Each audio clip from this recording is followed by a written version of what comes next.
something to keep in mind when we look at this is Exodus is a continuation of Genesis. And I've read Exodus before several times, but before you really can understand it, you really got to know why the Hebrews were put in that place. And you get some of that background, and like I said, all the book of Genesis is about a lot of God's promises, a lot of God's blessings. But along about chapter 34 in Genesis, you start to see a downward spiral between Jacob and his family. In chapter 34, you have Dinah, which is the daughter of Jacob, who was defiled by Shechem.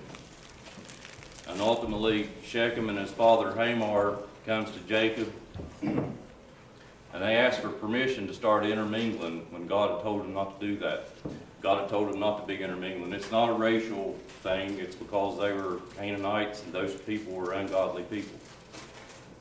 And so Jacob and his sons consent to it, but it was a murderous plot it ends up being. I think it was Levi and Simeon make an agreement with Shechem and Hamor. Our brothers and sisters can intermingle with your brothers and sisters and take of marriage. But you got to do one thing. All of your sons have to be circumcised as we are. And so they all agree to do that. Once they're circumcised, Levi and Simeon have the murderous plot. They kill and slay all of the males in the family. And Jacob, if you look in the last verse, or not the last verse, verse 30 of chapter 34, and Jacob said to Simeon and Levi, "You have troubled me to make me stink among the inhabitants of the land, and among the Canaanites and the Perizzites.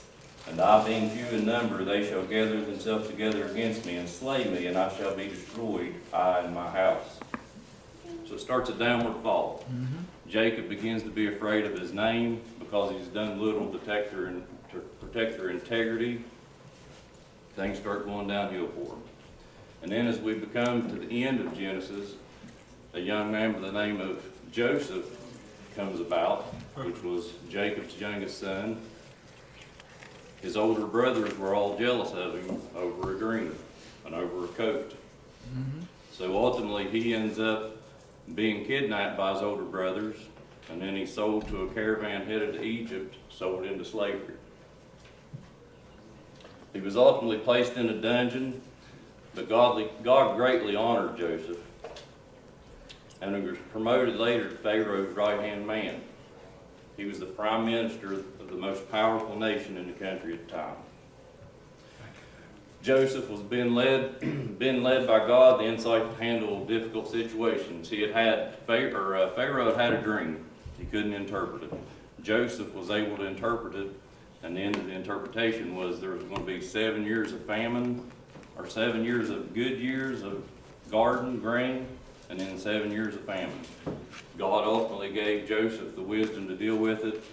They were setting aside a fifth of everybody's harvest, set it aside and collected, and that way they were able to make it through the famine.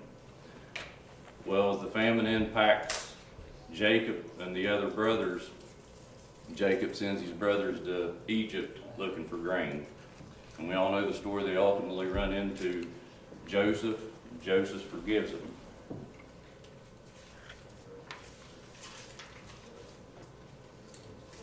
So then, Joseph promised Joseph's family, his brothers, his dad, all their family to come to Egypt. So as I best can read it, there's about 70-some people of the Hebrews that escape from Canaan and make it to Egypt. So that's how it all got started. Pharaoh welcomed Joseph's family in open arms. He told them they had the best of the land in Goshen. Joseph was likely about 39 years old when his family moved to Egypt, and he lived another 71 years and died in Egypt. And the last of the Bible in Genesis says he died and was placed in a coffin. This marked the beginning of the end for the good life of the Hebrews in Egypt. With Joseph dead, life began changing for the Jews in Egypt. The population of the Jews had exploded in Egypt. Jacob's offspring grew rapidly in Egypt, where they became a mighty people, so mighty that the Egyptians were afraid of them. So in the last quarter, we learned about God made a promise to Abraham. And if you believe God, walk with God, then he would cause a great nation of people to be born through Abraham's seed. And in verse 7, I'll read it first. And the children of Israel were fruitful, they increased abundantly, and multiplied, and waxed exceeding mighty, and the land was filled with them. So in verse 7, you know that Abraham believed God, and God began to fulfill his promise. You see that in verse 7. Verse 7 gives a glimpse of all the multiplication of Israel. They were fruitful, increased abundantly, multiplied, and they became exceedingly mighty. So verse 7 gives us a picture of an enormous population growth. But they were in bondage and oppressed. The world itself rejects God, and they persecute Christian people. If you're a Christian, at some point in time, I can guarantee you, you're going to be made fun of, you're going to be slighted. Some kind of persecution will come up on you. I've said it in here before. I was always the one that, I'm not saying I was always the one, but I was halfway popular. Jimmy Mitchell told me one time, you ain't the man you used to be. You're not as popular as you used to be, and that's a fact. But I'm fine with that. In this lesson, it covers persecution and enslavement of Israel. We learn how Israel lost its position and comfort in Egypt and became the subject of oppression. We learn why Egypt began to persecute Israel and how Israel overcame persecution. You got to think of this lesson like this. Egypt is a type of the world we live in. So in verse 8, now there arose up a new king over Egypt, which knew not Joseph. And he said unto his people, behold, the people of the children of Israel are more and mightier than we. Come on, let us deal wisely with them, lest they multiply. And it come to pass that when there falleth out any war, they join also unto their enemies and fight against us, and so get them up and out of the land. There's 3 verses that gives us a look at why they were oppression, persecution, and slavery. First, there was ignorance.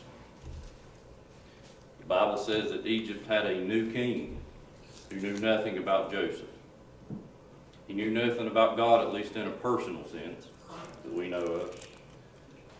The king was also ignorant to the great contribution that Joseph and his family had made to Egypt, especially Joseph. How Joseph had helped out Egypt, put Egypt on the map as one of the greatest superpowers in ancient times. Then there was fear of the people. The king feared the Israelites as a threat to his nation and their way of life. He feared their numbers and strength, and he feared his great numbers would join war with Egyptian enemies. The Israelites were different in appearance, they were different in style, and they were different in religion. They also feared the loss of position of power and position of wealth. If the Israelites left Egypt, think about it this way, Egypt would lose Israel's labor. Come on, buddy. Their economic status. Yep. Wealth would be lost. Israel's population at this time is estimated around 2 million people.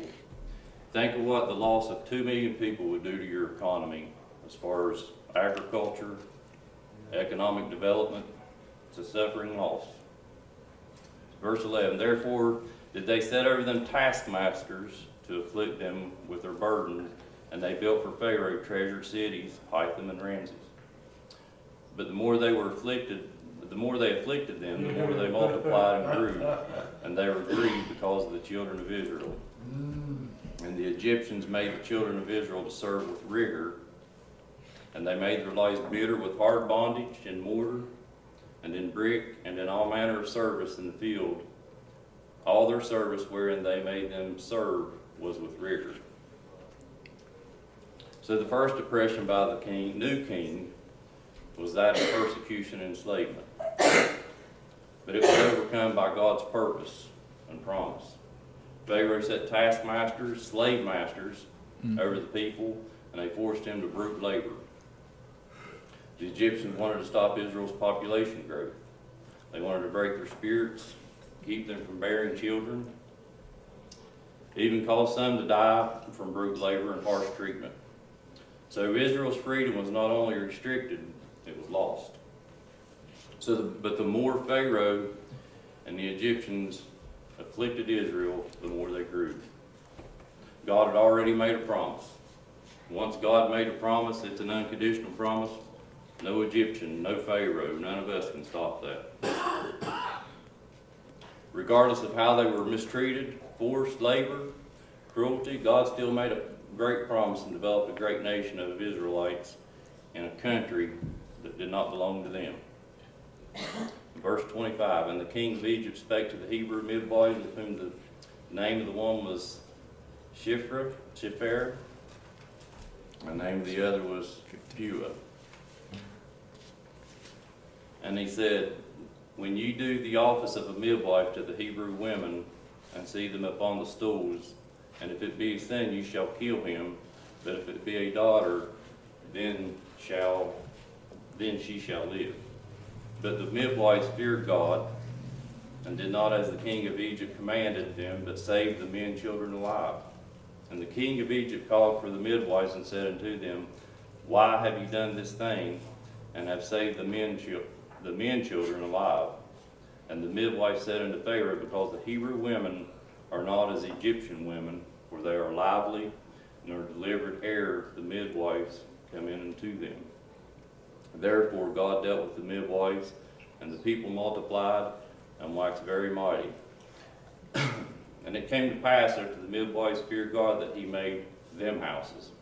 So the second oppression that Pharaoh used was a plot of deception. But even deception was overcome by God, because they feared God more than they feared man. Pharaoh had ordered the midwives to see all baby boys killed at birth, while they were still on the delivery stool. They were to kill the babies without the mothers knowing it.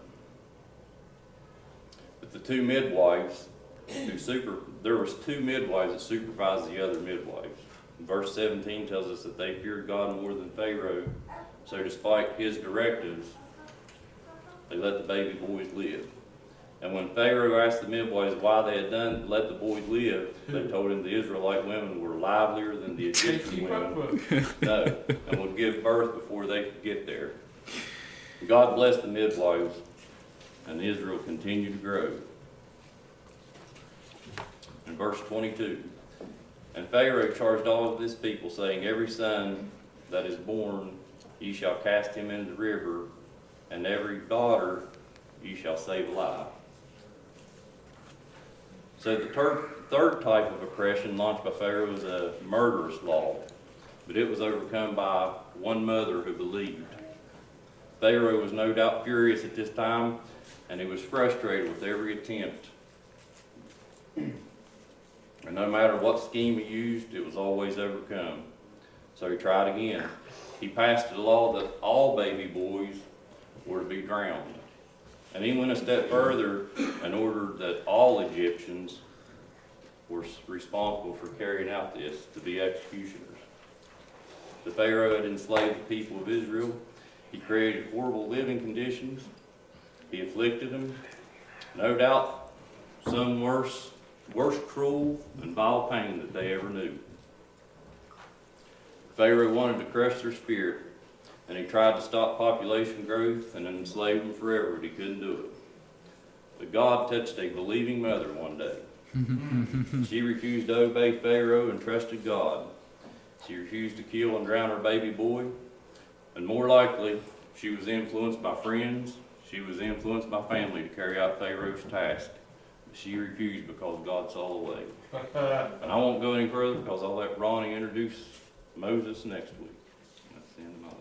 Bless you. Bless you. Good job.